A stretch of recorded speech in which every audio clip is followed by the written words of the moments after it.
All right, Ben Coleman here. We have a newcomer. We have one of our crew here, Joel Weiner. Joel, welcome. Welcome, Ben. It's great to be here at RaRa. It's my first time. Tell us your perceptions. The airplanes, when you see these things up close, you smell the fuel, you hear the roar, it's amazing. It's not like anything else you can get to. Joel, we're going to do something unique since you are part of the crew. You're not just a guest, you're one of us. We're going to just chop this right in the middle, and we're going to set up somewhere else where there's some awesome. activity. You got it. See you in a bit. As we continue on with Joel, we're here behind the grandstands. Tell us a little bit more about your perceptions. I mean, I really want to develop this first-timer aspect. Well, when you're in the top of the grandstands on the top deck, you're at the same level as that airplane that comes by between you and the checkered flag. Mm-hmm. And that is a feeling that you can't get on TV. Mm-hmm. You're here, you're watching it, the stands shake when that P-51 comes by, and that's just, you got to be here to experience that. And you have yet to experience Dreadnought going by. I have not. I have not been here for that, so that's going to be the home run. You're going to hear the difference between the Merlin and the big old Pratt Whitney screaming through the sky. Joel, the weather has been a challenge, and we have to develop that because that's going to be remembered for 2022, the 55th, the steel RaRa races. Does it do anything for your breathing? Right now, it's not too bad. Yesterday afternoon at 4 o'clock, it rolled in here so thick you couldn't see the grandstands. And they shut down the races early, and it was an experience. I've experienced forest fires in Florida, but this here is serious. It's a lot bigger sky out here. Sky, yes. The safety aspect, have you noticed how much attention that they dedicate to safety by putting on this race? Yeah, I watched this morning. The visibility was a little low getting started this morning, so they sent 2 airplanes out, spotters, and delayed the race for another couple of hours till it got enough to where they could see. There's a lot of pressure on these guys and gals to take their aircraft up, but the mechanical aspects, the crowd control, and all of this is kind of volunteer aspect as well, much like Sun and Fun. Much like Sun and Fun in Oshkosh, and there's a crew going by all the time you make sure you stay behind the ropes and being safe, and it's a great atmosphere. I can't wait for next year. Well, I can't wait for the weather to improve so you can really enjoy it. We're going to carry this on. We're going to keep on rolling, but this is the part 2. We're going to do part 3 with Joel Weiner. Okay, here we are for number 3, part 3 of Joel Weiner's Welcome to Reno. And initiation? Is it the initiation of Reno? Oh, if this is initiation, we can't have the camera rolling, that's for sure. That could be. And I do want to apologize to everyone that's viewing this. I had enough of trying to be good looking and cool and all that. I had to get the protector for my solar panel, if you will.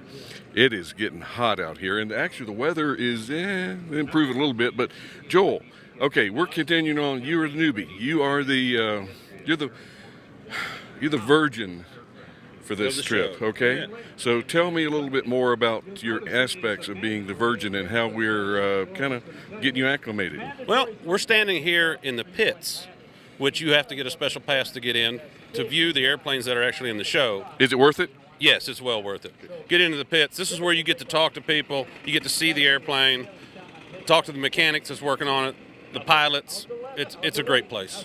And you see all sorts of very important people and the shakers, literally, and movers. We spoke with Gene Conrad earlier, the president and CEO of Sun and Fun, and it's really, really good and we have activity going on all over the place. Hang on just a second. Watch this. Hey, Section 3, keep going. No. How are you having a good day? Oh, we're always having a good day. Always a good day. Yeah. We're going to put you in front of September Pop here.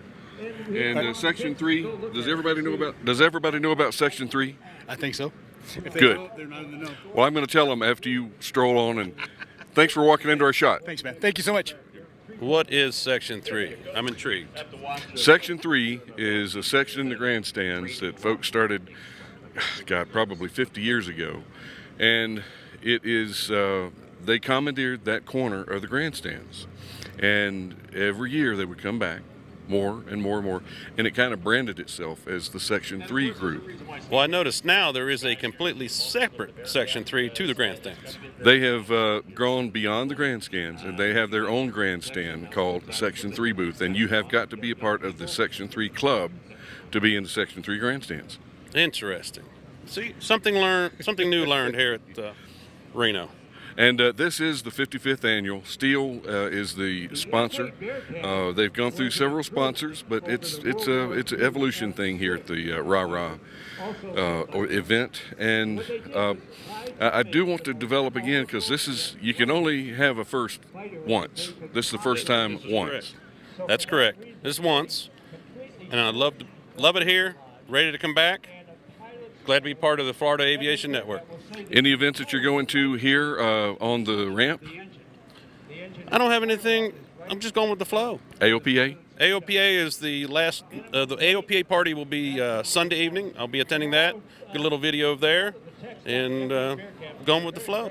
I tell you what, we're going to be bringing back here is the pit parties at the end of the day. They don't know it yet, but they used to have bands, open bar. It was really good. It's an adult event. It was very much an adult event. But the pit parties were cool, wasn't it, Dave? And we're going to bring you from the cameraman. He's saying, "Oh yeah." See the years that I missed. But these are years that you can make up for in the future. We can do that. As we wrap it up, this is part 3 of your first-comer interview. Joel, give us a takeaway. Give us a statement that will go down in infamy. Reno Air Races is a must-attend event. Anybody that's in aviation or thinks airplanes are cool, it is a wonderful place to come, check it all out, talk to people, and be a part of the show. They also experimented. Okay, and you're going to witness me kicking Joel out of the nest. He's going to be doing all the other interviews here. Take the mic, sir. I've got the mic, and reporting in the clear from Reno. Nay, nay, nay. You don't hold the bowl here. So you hold it up here with proper fingers. Your fingers are in my way. Okay, I'm gonna toss it to you, and then you're gonna interview me quickly. I've got the mic. Proper handling. Yes, sir. Thank you very much, Joel. What can I do for you? Well, thank you for training me the right way. And we're reporting in the clear from Reno 55, the air races, from the Florida Aviation Network.